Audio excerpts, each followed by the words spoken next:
നമസ്കാരം. മലയാള സിനിമാ മേഖലയ്ക്കുള്ളിലെ പൊള്ളത്തരങ്ങൾ പുറത്തുവിടുന്ന report Hema committee പുറത്തുവിട്ടതിന് പിന്നാലെ വലിയ വിവാദങ്ങളാകുന്നു. ഇതിന് പിന്നാലെ നിലവിൽ ലൈംഗിക അതിക്രമ ആരോപണങ്ങൾ ശക്തമാകുന്നു. ഇതോടെ സംസ്ഥാന സർക്കാർ പ്രതിരോധത്തിലാകുകയാണ്. 4-5 വർഷമായി കൈവശമുണ്ടായിരുന്ന ഈ റിപ്പോർട്ട് എന്തുകൊണ്ടാണ് പുറത്തുവിടാതിരുന്നത്? ആരെ രക്ഷിക്കാനായിരുന്നു സർക്കാർ ഈ റിപ്പോർട്ട് പൂഴ്ത്തിവെക്കാൻ നോക്കിയത് എന്ന തരത്തിലുള്ള ചോദ്യങ്ങൾ നിൽക്കുന്ന സാഹചര്യത്തിലാണ് നിരവധി ആളുകൾക്കെതിരെ ലൈംഗിക അതിക്രമ ആരോപണം ഉന്നയിക്കപ്പെടുന്നത്. ഈ ആരോപണം ഉന്നയിക്കപ്പെടുന്ന പകുതി ആളുകളും CPM-ലോ അല്ലെങ്കിൽ സഖാവ് എന്ന ലേബലിലോ പ്രവർത്തിക്കുന്ന ആളുകളാണ് എന്നത് മറ്റൊരു വശത്തുണ്ട്.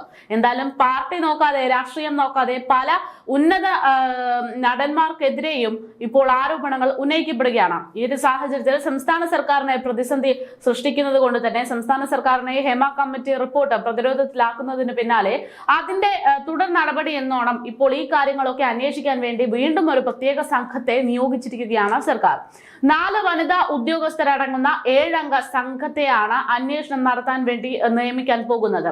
ADGP H. വെങ്കിട്ടേഷ് മേൽനോട്ടം വഹിക്കാനായിരിക്കും സാധ്യത.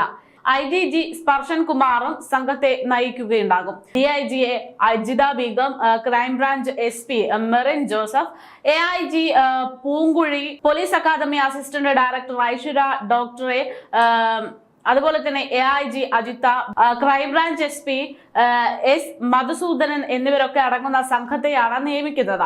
വിഷയത്തിൽ മുഖ്യമന്ത്രി പിണറായി വിജയൻ ഉന്നത പോലീസ് ഉദ്യോഗസ്ഥരുടെ യോഗം വിളിച്ചു ചേർത്തിട്ടുണ്ട്.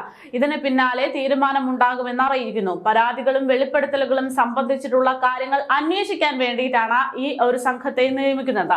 അതേസമയം ഇടതുപക്ഷ അനുഭാവികൾക്കെതിരെയും MLA-മാർക്കെതിരെയും വരുന്ന ആരോപണങ്ങളിൽ സർക്കാർ അന്വേഷണം നടത്തുമോ എന്നൊരു ചോദ്യമാണ് ഇപ്പോൾ ഏറ്റവും ആളുകൾ ചോദിച്ചുകൊണ്ടിരിക്കുന്നത്. സംവിധായകൻ രഞ്ജിത്ത് M. മുകേഷ് MLA, മന്ത്രി ഗണേഷ് കുമാർ എന്നിവർക്കെതിരെയൊക്കെയാണ് ആരോപണം ഉയർന്നിരിക്കുന്നത്. ഈ ഒരു സാഹചര്യത്തിൽ ഇങ്ങനെ ഒരു കമ്മിറ്റി ഉണ്ടാക്കുമ്പോൾ, അത് സർക്കാർ നിയന്ത്രണത്തിലുള്ള കമ്മിറ്റി ആകുമ്പോൾ എങ്ങനെയാണ് ഈ സഖാക്കന്മാർക്കെതിരെയുള്ള ആരോപണങ്ങളിൽ കഴമ്പുണ്ടോ എന്നുള്ള കാര്യങ്ങൾ വ്യക്തമാകുന്നത് എന്നുള്ളൊരു ചോദ്യം നിൽക്കുന്നുണ്ട്.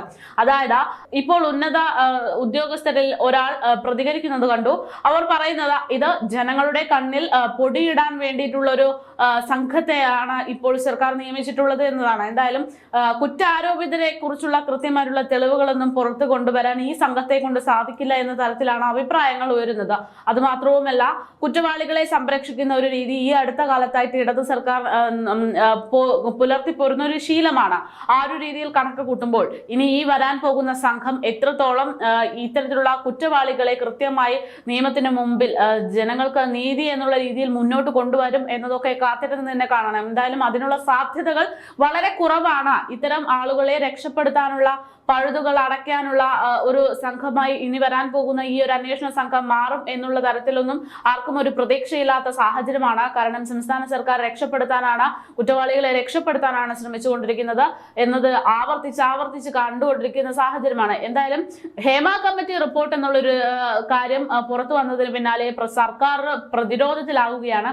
അത് മാത്രമല്ല, ഹേമ കമ്മിറ്റി റിപ്പോർട്ട് അത് ഉണ്ടാക്കിയത് തന്നെ സിനിമാ മേഖലയിൽ ഇത്തരത്തിൽ എന്തെങ്കിലും പ്രശ്നങ്ങളുണ്ടോ എന്നൊക്കെ അറിയാനാണ്. അപ്പോൾ അങ്ങനെ അറിയാൻ വേണ്ടി നിർമ്മിച്ച ഒരു റിപ്പോർട്ട് അത് പുറത്തു വരുമ്പോൾ അത് അതിഗുരുതരമായിട്ടുള്ള വിവരങ്ങൾ പുറത്തുവിട്ടിട്ട് പോലും നടപടി എടുക്കാത്ത സർക്കാർ ഇനി ഇങ്ങനെ ഒരു സംഘത്തെ നിയമിച്ചതുകൊണ്ട് എന്താണ് പ്രയോജനം എന്നതാണ് ചോദ്യം.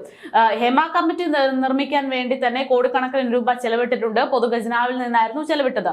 അതേപോലെ തന്നെ ഇനി അടുത്ത അന്വേഷണ സംഘത്തിനും അതിലുള്ള ഉദ്യോഗസ്ഥർക്കും അവർക്ക് വേണ്ടുന്ന ശമ്പളം നൽകുക, അവർക്ക് വേണ്ടുന്ന അന്വേഷണത്തിന്റെ ചെലവുകൾ നൽകുക എന്നതൊക്കെ പറഞ്ഞുകൊണ്ട് വീണ്ടും ഈ ഒരു അന്വേഷണ സംഘത്തിന്റെ പേരിൽ പൊതുഖജനാവിൽ നിന്ന് പണം ഇറങ്ങുന്നതല്ലാതെ ഇത് എത്രത്തോളം പ്രായോഗികമാകും എന്നത് സംശയം തന്നെയാണ്.